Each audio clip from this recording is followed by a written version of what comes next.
안녕하세요. 이야기 드라마 치료 연구소 이드치연구소 지경주입니다. 혼잣말 산책을 시청해 주셔서 감사합니다. 혼잣말 산책은 이드치연구소 지경주가 혼잣말하면서 산책하는 영상입니다. 지금 이 영상을 촬영하는 일시는 2024년 9월 25일 수요일 16시 9분입니다. 많이 덥습니다. 27도인데 볕이 뜨겁고요.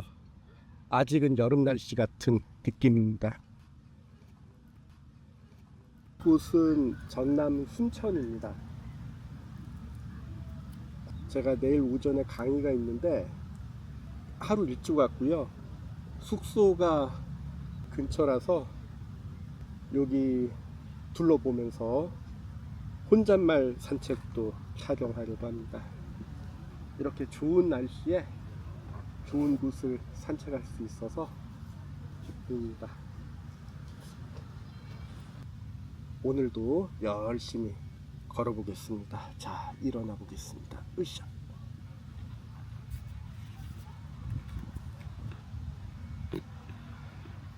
관광객들이 많아가지고 관광객들을 좀 피해서 슬슬 걸어 보겠습니다.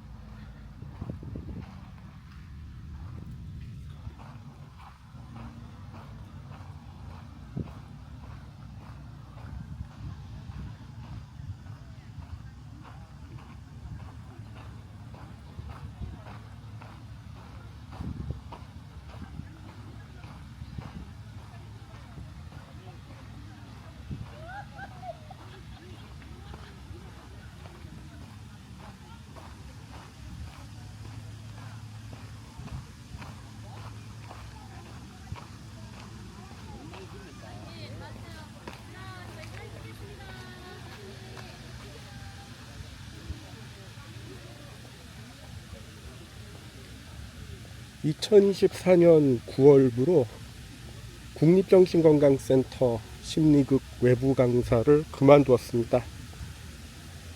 10년 동안 매주 수요일은 국립정신건강센터의 날로 정하고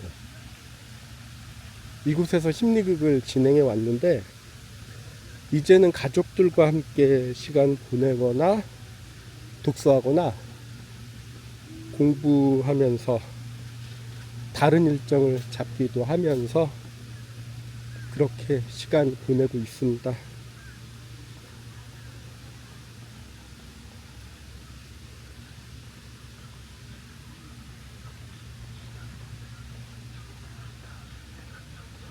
한 달 가까이 여유 있게 수요일을 보내면서 저의 심리극 공부를 되짚어 보는 기회를 가졌습니다.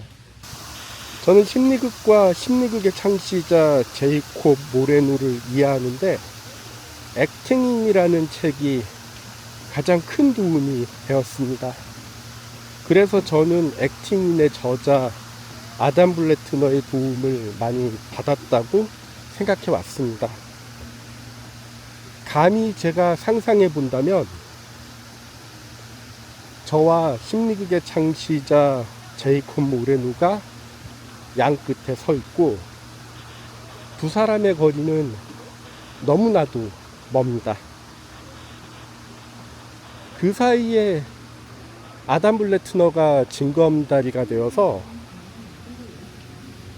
저는 제이콥 모레노와 심리극을 이해하는데 큰 힘이 되었고, 저와 모레노의 사이가 예전보다 조금은 더 가까워질 것 같습니다. 이것이 최근까지 저의 생각이었습니다. 그런데 요즘 들어 다시 생각한 것은 모레노와 아담 블래트너 사이에 젤카 모레노가 있었음을 간과했다는 것입니다. 아시다시피 젤카 모레노는 제이콥 모레노의 아내이면서 심리극을 보다 체계적으로 정리하고 전달한 분이다, 저는 그렇게 알고 있습니다. 생각해보면 다양한 심리극 참고서에 제가 읽어본 원서들을 생각해보면 젤카 모레노에 대한 언급이 항상 있었습니다. 액팅인에도 젤카 모레노에 대한 설명이 있었고, 젤카 모레노가 정리한 심리극 이론을 소개한 글들을 읽었던 기억이 납니다.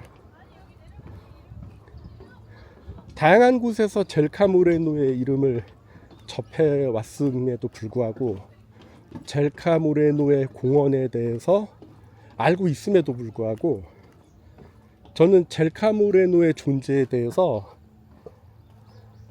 그렇게 많이 생각하지 않았다 반성하게 됩니다. 젤카 모레노가 없었다면 저는 심리극과 심리극의 창시자 제이콥 모레노의 사상을 받아들이기 힘들었을 것 같다 생각합니다. 그래서 감히 제가 또 한번 상상해 본다면 저와 심리극의 창시자 제이콥 모레노가 양끝에 서 있고 당연히 두 사람의 거리는 너무나도 멉니다. 저와 제이콥 모레노 사이에 젤카 모레노가 징검다리가 되어 주었고, 저와 젤카 모레노 사이에 아담 블레트너가 징검다리가 되어 주었습니다.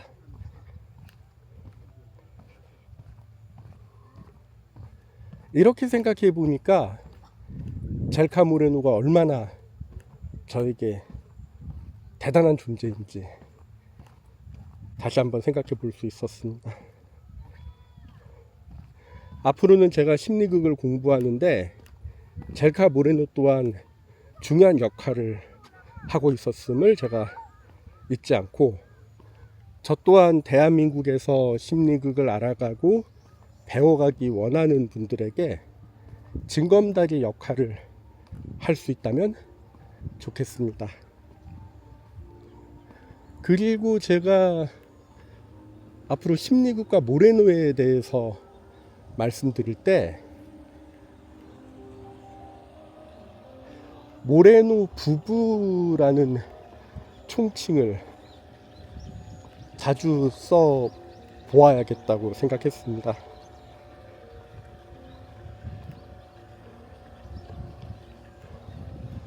앞으로도 저의 심리극 공부는 계속됩니다.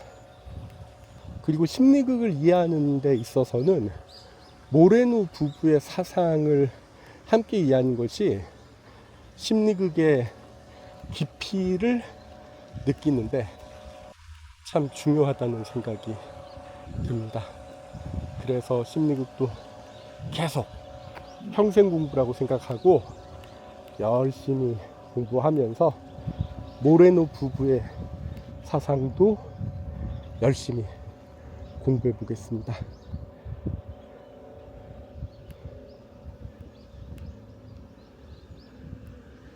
지금 무작정 산책하고 있는데 여기가 제가 지금 산책하는 코스 중에서 제일 높은 곳인 것 같습니다. 전망 좋네요.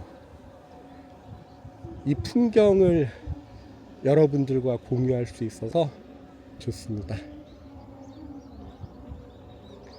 산책할 만하네요. 이번 혼잣말 산책 시간에는 제가 국립정신건강센터에서 진행한 마지막 심리극 사례를 공유하고 싶습니다. 지난달 혼잣말 풍경, 너무 더워서 제가 산책을 못해서 연구소에서 혼잣말 풍경을 진행했었는데요. 그때 제가 잠깐 소개했던 내용이기도 하고 총 2회기에 걸쳐서 진행한 심리극 사례입니다. 심리극을 앞두고 최근 참석하신 한 분께서 궁금한 것이 있다면서 저에게 질문해도 괜찮을지 문의하셨습니다. 마침 그때 제가 심리극 하기 전에 좀 일찍 와 있어서 같이 여유있게 얘기 나눌 시간이 있었습니다. 저는 괜찮다고 대답했고 그분을 조용한 곳으로 모셨습니다. 그분은 혹시 층간소음으로 인한 마음의 상처를 심리극으로 치료할 수 있는지 물어보셨습니다. 그래서 저는 층간소음은 의미 있는 소재가 될 수 있다 라고 생각하고, 심리극으로 다룬다면 비약물 치료로서 도움이 될 수 있을 것 같은 생각이 든다고 답했습니다. 저의 설명을 들은 뒤 그분은 오늘 심리극의 주인공이 되고 싶다고 말했습니다. 심리극이 시작되고 저는 그분을 주인공으로 초대했습니다. 그분은 몇 년 전 윗집의 층간소음 때문에 불편해서 직접 찾아가서 항의했었는데, 그때마다 우리 집에서는 층간소음을 낸 적이 없다면서 부인했다고 합니다. 이런 상황이 계속되고 있는 가운데 어느 날 갑자기 아랫집에서 층간소음으로 주인공 집에 와서 항의하는 일이 생겼다고 합니다. 이야기를 들어보니까 윗집은 층간소음을 부인하는 역할로, 그 다음에 아랫집은 층간소음에 항의하는 역할로 각각의 역할이 고정되어 있다는 생각이 들었습니다. 하지만 주인공은 윗집과 아랫집 사이에 끼어서 층간소음을 부인하는 역할도 하고 층간소음에 항의하는 역할도 함께 했기 때문에 심적 부담이 컸겠구나라는 생각이 들었습니다. 저는 주인공이 앉은 자리와 방향을 기준으로 주인공 바로 앞에, 여기서 말하는 주인공의 위치는 관객석에서 무대를 보고 있는 주인공의 위치를 얘기합니다. 그래서 주인공 바로 앞에 무대에 아랫집 사람을 배치하고 상대적으로 조금 더 멀리 떨어진 곳, 무대 중간 가운데가 될 겁니다. 여기에 주인공 대역을 배치하고, 그 다음에 상대적으로 멀리 떨어진 위치에 윗집 사람을 배치했습니다. 이렇게 하면 주인공의 시선에서 아랫집, 주인공 집, 그 다음에 윗집, 이렇게 1층, 2층, 3층 이런 식으로 볼 수 있게 그렇게 저는 배우들을 배치했습니다. 주인공의 사연을 좀 더 들은 뒤 저는 주인공에게 무대 위에 세 사람, 아랫집 사람, 주인공 대역, 그리고 윗집 사람, 세 사람의 대표 대사를 만들어 달라고 부탁했습니다. 그 다음 배우들에게, 다 관객들입니다.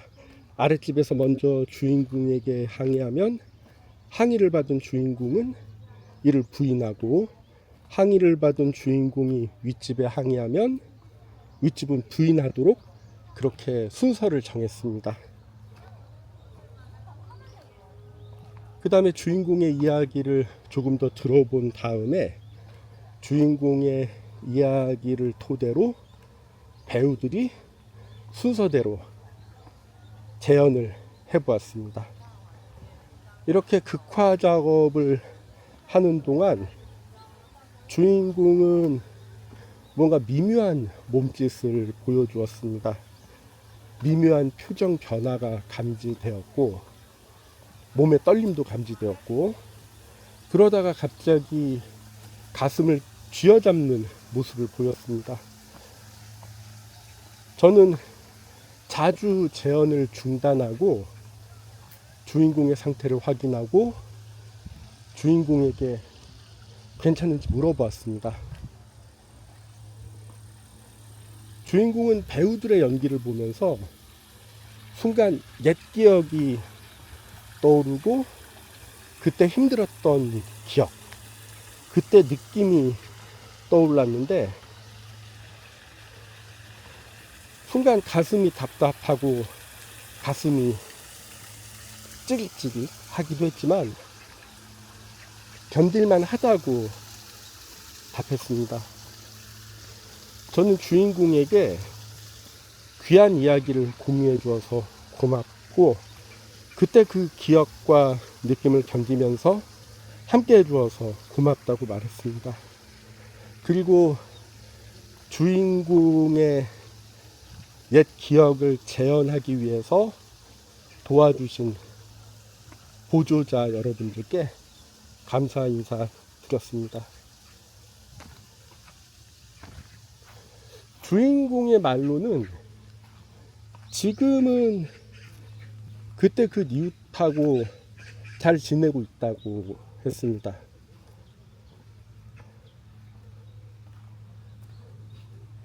들으니까 아랫집이 좀 폭력적이었던 것 같더라고요. 문을 세게 발로 차면서 소리도 지르고 그랬었다고 하는 기억이 나는데, 어쨌거나 서로 잘 화해해서 잘 지내고 있지만 주인공은 그 후유증으로 병을 갖게 되었다라고 말해 주었습니다.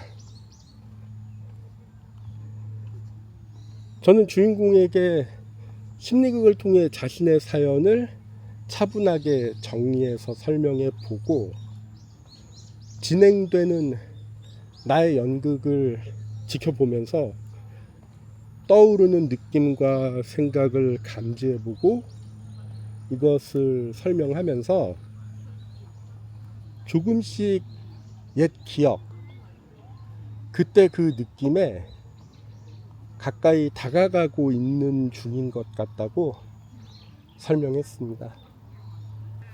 그리고 이 과정에서 어떤 이야기를 어떻게 선별해서 다루어야 할지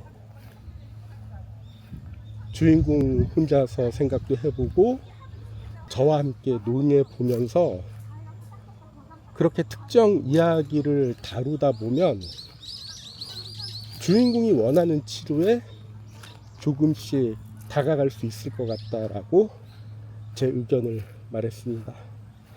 그리고 안전하게 옛 기억과 치료에 접근할 수 있도록 최선을 다하겠다고 말했습니다.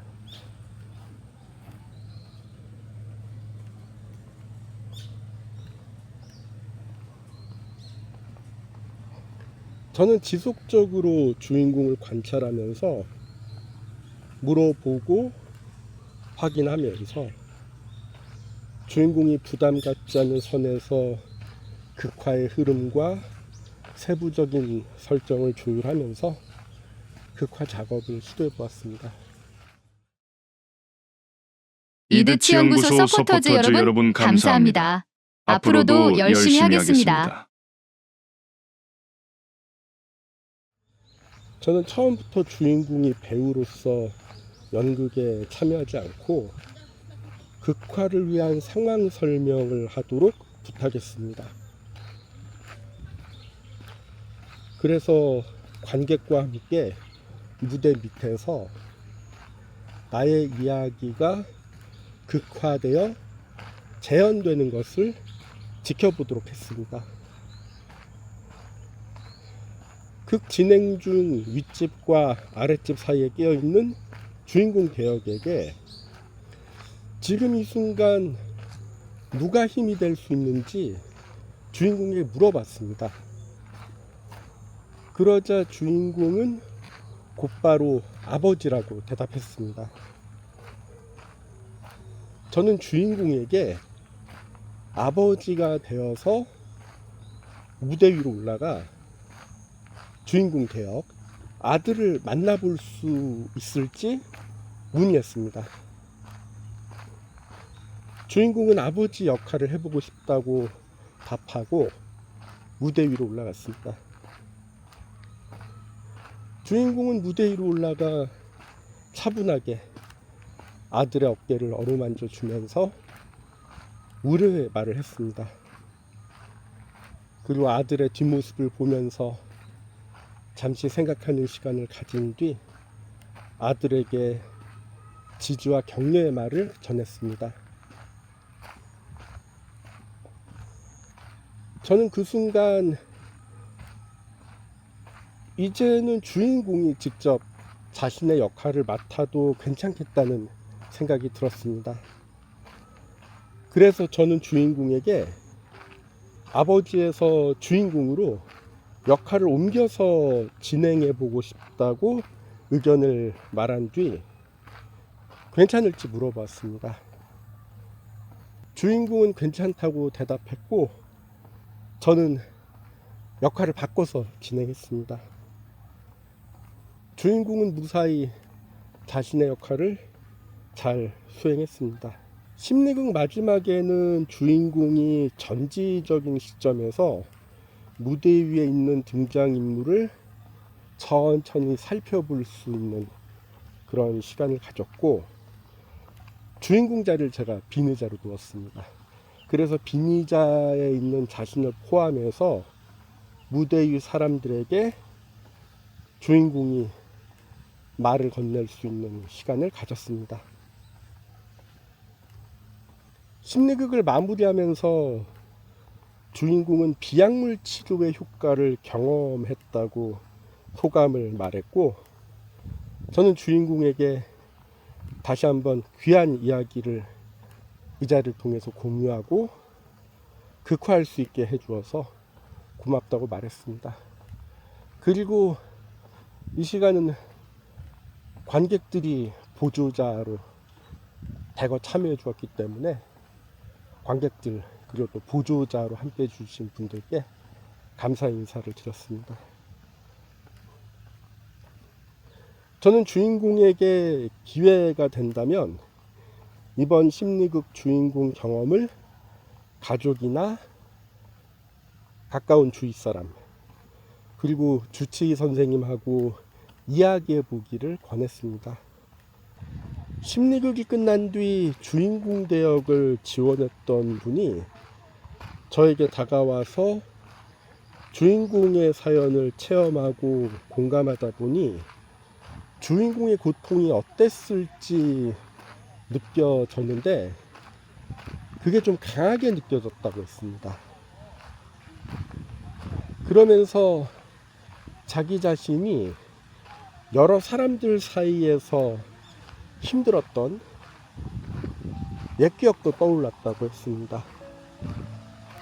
저는 주인공 대역을 위한 역할 털기 작업이 필요하다는 생각이 들어서 역할 털기 작업을 설명하고 동의를 받아서 역할 털기 작업을 했습니다.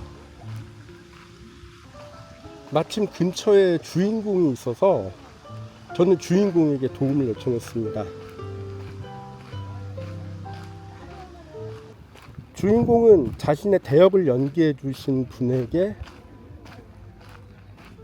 도와주어 감사하고 큰 힘이 되었다고 말했습니다.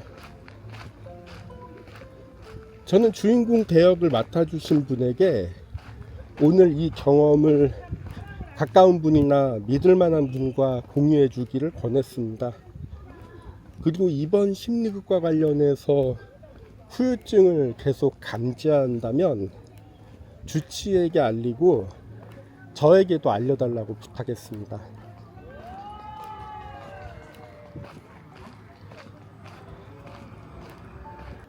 주인공 대역의 역할 털기 작업을 하고 나서 이번에는 주인공이 저에게 다가와 대화를 요청했고 앞으로도 저의 도움을 많이 받고 싶다고 말했습니다. 저는 주인공에게 다음 주를 마지막으로 이곳 심리극 진행을 그만두기로 했다고 설명했고 기회된다면 다음 주 마지막 심리극 시간에도 도움이 되고 싶다고 말했습니다. 이렇게 말하고 나서 어느새 그 다음 주 마지막 심리극 날이 다가왔습니다. 이때가 2024년 8월 마지막 주 수요일이 되겠습니다.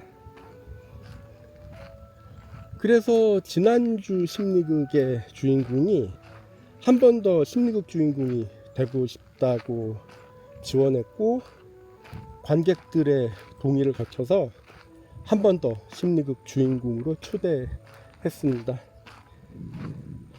주인공은 일주일 동안 층간소음으로 힘들었던 그때 그 기억이 다시 떠올라서 힘들다고 말했습니다.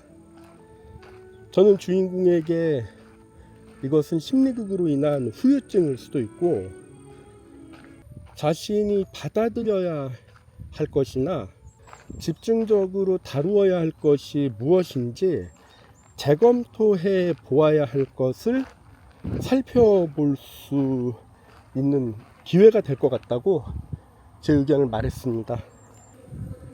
이번에도 지난주에 도와주셨던 분들의 도움을 받아 심리극을 진행했습니다.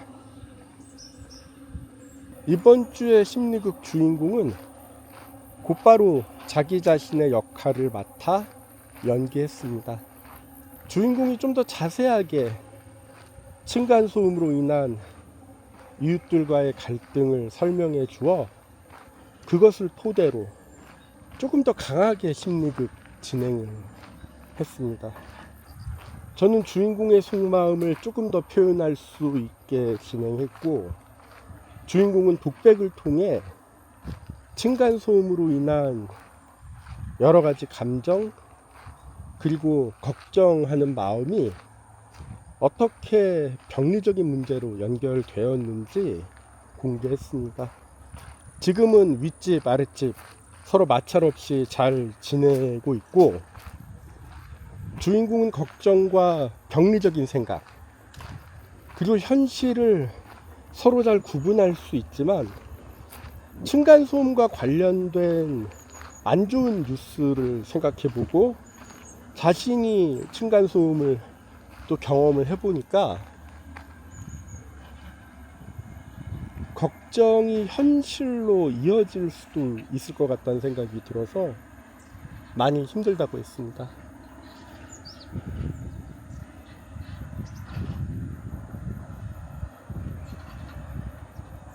저는 주어진 50분 이내에 주인공의 힘든 마음을 집중적으로 다루는데 시간을 많이 할애해야겠다는 생각으로 남은 심리극 시간을 열심히 진행했습니다. 방금 소개한 사례는 오전에 진행한 마지막 심리극 사례입니다. 오후 심리극의 경우는 늘 주인공을 지원하는 분이 계시고, 또 최근에는 건강에 대한 걱정으로 힘들어 하시는 분이 간헐적으로 주인공 지원을 해 주셔서 마지막 심리극을 어떻게 진행해야 할지 고민해 보았습니다. 마침 자주 주인공 지원을 해주신 분께서 계속 주인공 경험을 해오셨기 때문에 저는 양해를 구하고 건강에 대한 걱정으로 힘들어 하시는 분께 주인공 기회를 드리고 싶다고 제의했습니다. 마침 그때는 심리극에 참석하신 분들이 오늘이 마지막 심리극이라는 것을 알고 계셔서 모든 관객들이 응해 주셔서 감사히 마지막 심리극을 진행했습니다. 건강에 대한 걱정으로 힘들어 하시는 분의 경우 3개월에 걸쳐 간헐적으로 심리극 주인공으로 모셨습니다. 심리극 주인공을 늘 지원하시는 분이 계시기도 했고, 당사자께서도 심리극에 못 나오는 경우도 있어서 간헐적으로 심리극 주인공으로 모셨었습니다. 마지막 심리극을 통해 주인공은 자신의 이 걱정은 몇 년 전 젊은 나이로 사망한 동생의 이야기, 그리고 가장으로서의 무게감을 안고 있는 자신의 이야기, 그리고 자신의 힘든 마음을 이해해주지 못하는 부모님과 관련된 이야기, 이러한 이야기들이 서로 맞물려 있다는 것을 이번 심리극을 통해서 주인공이 알게 되었습니다. 저는 주인공이 부모님에게 자신을 좀 더 이해해달라, 그렇게 이해를 구하는 말을 차분하게, 주인공은 부모님 앞에서 아무 말도 못한다고 하더라고요. 그래서 차분하게 자신의 입장을 말하고 부모님께 이해를 구하는 연습을 해보았고, 젊은 나이로 안타깝게 사망한 동생은 어떤 사람이었는지 관객들에게 소개하고, 관객들에게 위로와 애도의 말을 듣는 시간으로 오후 심리극을 마무리했습니다. 국립정신건강센터 심리극은 늘 시간이 쫓깁니다. 늘 주어진 시간이 짧고 다루어야 할 이야기는 많습니다만, 어쨌거나 저와 주인공과 관객이 힘을 모아서 그렇게 오전 오후 마지막 심리극을 열심히 최선을 다해서 함께 했습니다. 지난달 혼잣말 풍경 시간에 제가 정신건강사회복지사로 활동하면서 심리극을 진행하면서 이드치연구소를 운영하면서 이드치연구소 유튜브 콘텐츠를 제작하면서 공부하고 실천하고 반성하고 반영하는 것은, 제가 마주하는 내담자들이 안전하게 자신의 이야기를 말할 수 있고 연극적인 방법으로 다루어 보고 각자의 힘을 키우는데 도움되고 싶어서입니다. 그리고 만남을 통해 각자의 힘을 모으는데 도움되고 싶어서입니다. 또한 공유와 공감과 공존의 사회를 만드는데 도움되기 위해서라고 말씀드렸습니다. 저는 심리극 진행자로서 심리극을 통해 주인공과 보조자와 관객이 이야기의 치유력을 공유하고 공감하고 경험하고 다른 곳에 전달할 수 있도록, 그리고 이 이야기가 널리 긍정적인 이야기로 확산될 수 있도록 계속 노력해 왔습니다. 그 노력 중 하나가, 제가 진행하는 심리극의 주인공이 심리극 안에서 스토리텔러가 되어 안전하게 자신의 상황과 생각과 느낌을 설명할 수 있게 돕는 것이고, 심리극 관객 또한 쉐어링 시간에 스토리텔러가 되어 안전하게 자신의 상황과 생각과 느낌을 설명할 수 있게 돕는 것입니다. 여기에 저는 관계라는 용어를 추가해서 조금 더 말씀드리고 싶습니다. 관계라는 단어는 심리극 창시자 모레노가 고안한 소시오메트리, 사회 측정을 상징합니다. 최근 국립정신건강센터에서 오전 오후 마지막 심리극으로 진행했던 층간소음 심리극, 그리고 건강에 대한 걱정을 주제로 한 심리극, 이 두 가지 심리극에서도 저는 주인공이 스토리텔러가 되어 자신의 힘들었던 기억을 공유하고 다루어 보고, 자신의 증상도 공유하고 다루어 볼 수 있도록 진행하면서 자신과 주위 사람들의 관계를 살펴볼 수 있도록 진행하면서 주인공의 안전한 스토리텔링을 보았다고 생각합니다. 저는 심리극 주인공이 안전한 스토리텔러가 될 수 있는 고전적인 심리극을 반영한 심리극에 가까운 심리극을 진행하기 위해 계속 노력하고 있습니다. 앞으로도 기회되는 대로 심리극 주인공이 안전한 스토리텔러 경험을 할 수 있도록 열심히 하겠습니다. 질문이나 의견 있으시면 댓글이나 이메일 부탁드립니다. 이제 혼잣말 산책을 마무리 지어야 할 것 같습니다. 앞으로도 기회되는 대로 이곳저곳 다니면서 이런저런 이야기를 나누고 싶습니다. 저는 정신건강 전문 요원으로서 자극적이지 않고 싱거운 심리극, 느리고 느린 심리극, 때론 기다림이 필요한 심리극, 다양한 역할 확대 기회가 있는 심리극, 특정 도구에 의지하지 않는 심리극, 특정 기법을 남용하지 않는 심리극, 두통을 주의하는 심리극, 주인공의 스토리 주도권을 보장하는 심리극, 주인공의 내적 외적 관계를 살피고 관계 회복을 돕는 심리극, 주인공을 이용하지 않는 심리극, 기본에 충실한 심리극, 주인공을 위한 심리극, 함께 만드는 심리극, 안전하고 마음 편한 심리극을 위해 노력 중인, 그리고 심리극의 진심인 사람 중에 한 명인 이야기 드라마 지경연구소 이드치 연구소 지경주입니다. 시청해주셔서 감사합니다.